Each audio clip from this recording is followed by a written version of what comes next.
Hello aspirants, আজ আমরা port and স্ট্রিমের একটি অঙ্ক নিয়ে চলে এসেছি। যে অঙ্কটা আপনারা আশা করছেন স্ক্রিনে দেখতে পাচ্ছেন, এই অঙ্কটা আমি পুরোটাই অপশান টেস্টের মাধ্যমে নামাবো এবং খুব সুন্দরভাবে নামাবো।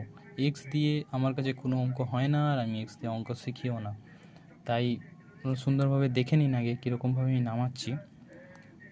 এটা ধরে বলেছেন স্থির জলে এক ব্যক্তির গতিবেগ 10 কিলোমিটার পার হাওয়ার এবং স্রোতের বেগ 2 কিলোমিটার পার হাওয়ার। ঠিক আছে, আর সে একটি স্থানে গিয়ে ফিরে আসতে তার টোটাল 5 ঘন্টা সময় লেগেছে। তাই আপনার 5 ঘন্টা সময় লেগেছে। এবার সেই অনুযায়ী আমি করছি। যদি বলে স্থির জলের গতিবেগ, এইটাকে আমি স্থির জল ধরে নিচ্ছি। এই পাশটা স্থির জলের গতিবেগ 10 কিলোমিটার পার হাওয়ার এবং স্রোতের বেগ 2 কিলোমিটার/হাওয়ার। এবং আমাকে বলে দিয়েছে যে গিয়ে একটা স্থান, এই স্থান থেকে এ দিয়ে বিয়ে যেতে এবং ফিরে আসতে তার সময় লেগেছে ধরে নিন 5 ঘন্টা।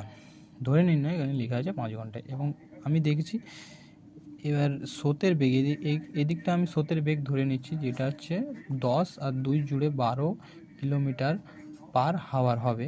আর ডাউন স্ট্রিম যেটা হচ্ছে স্রোতের বিপরীত দিক, সেটা নিশ্চয়ই 10 আর 2 মাইনাস হয়ে 8 কিলোমিটার পার হাওয়ার হবে। এবার আমি অপশানের মধ্যে দিয়ে 24 কিলোমিটারটা বেছে নিচ্ছি। 24 কিলোমিটার যদি আমার 12 কিলোমিটার পার হাওয়ারে স্রোতের বেগ ধরে যেতে সময় লাগবে 12 দিয়ে 2 ঘন্টা, 12 দুগুণে 24, 2 ঘন্টা। এবং আমি যখন স্রোতের বিপরীত দিকে চলবো, এই 24 কিলোমিটারটাই আমাকে পেরাতে সময় লাগবে 3 ঘন্টা।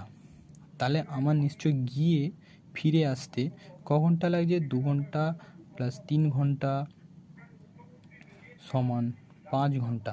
সুতরাং এখানে আমার অপশান টেস্টের মাধ্যমে অঙ্কে বুঝে গেল যে আমার 5 ঘন্টাই সময় লাগছে। তাহলেই অপশানে 24টা ঠিক এবং 24 কিলোমিটারটা ঠিক। এবার এইটা দিয়ে আপনি বুঝে নিচ্ছেন যে আমি কিভাবে অপশানটা ধরে নিচ্ছি। আপনি চাইলে অন্য অপশানও ট্রাই করতে পারেন, যে অপশানগুলো কোনো কাজ হবে না, যে অপশানগুলো ভুল যাবে, 5 ঘন্টার জায়গায় অন্য কোনো ঘন্টা পেরিয়ে যাবে। সুতরাং আপনাকে অপশান টেস্টটা খুব সহজেই তাড়াতাড়িভাবে আপনি যত তাড়াতাড়ি করবেন তত তাড়াতাড়ি আপনার অপশান টেস্টটা চলে আসবে, আর কোনো সমস্যা হবে না অপশান টেস্টের মধ্যে। ঠিক আছে।